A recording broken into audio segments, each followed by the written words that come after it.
1 Corinthiens chapitre 2, je lis au nom de Jésus. Paul a annoncé le Christ cloué sur une croix.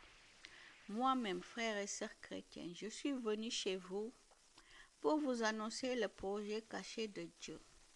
Mais je ne l'ai pas fait avec des paroles compliquées, ni avec des connaissances extraordinaires.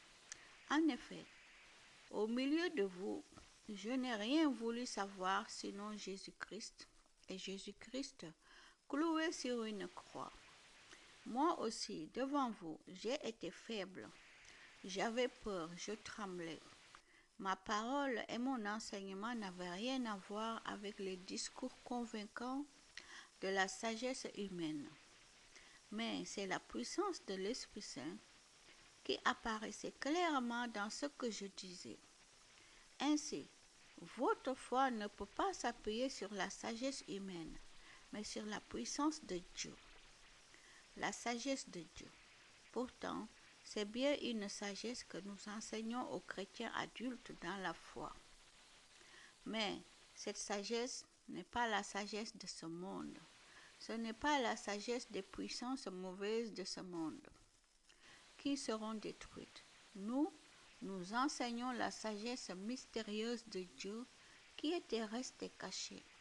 Mais avant que le monde existe, Dieu avait préparé cette sagesse pour nous donner de la gloire.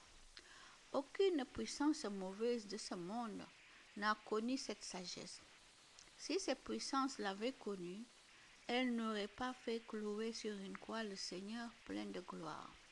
En effet, les livres saints disent, « Il y a des choses que les yeux ne voient pas, les oreilles ne les entendent pas, les êtres humains n'y ont jamais pensé. » Eh bien, ces choses-là, Dieu les a préparées en faveur de ceux qui ont de l'amour pour lui.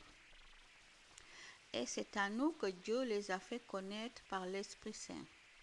En effet, l'Esprit Saint connaît tout, même les secrets les plus profonds de Dieu. Les secrets d'une personne humaine, qui les connaît? Personne, sauf l'esprit humain qui est en elle. De même, les secrets de Dieu, qui les connaît? Personne, sauf l'Esprit de Dieu. Nous n'avons pas reçu l'Esprit du monde.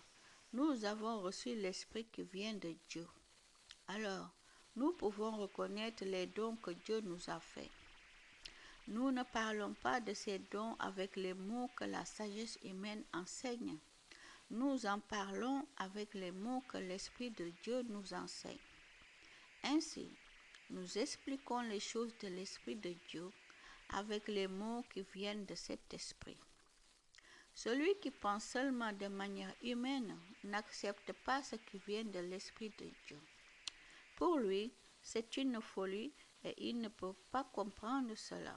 Oui, c'est seulement l'Esprit Saint qui permet de bien juger ces choses.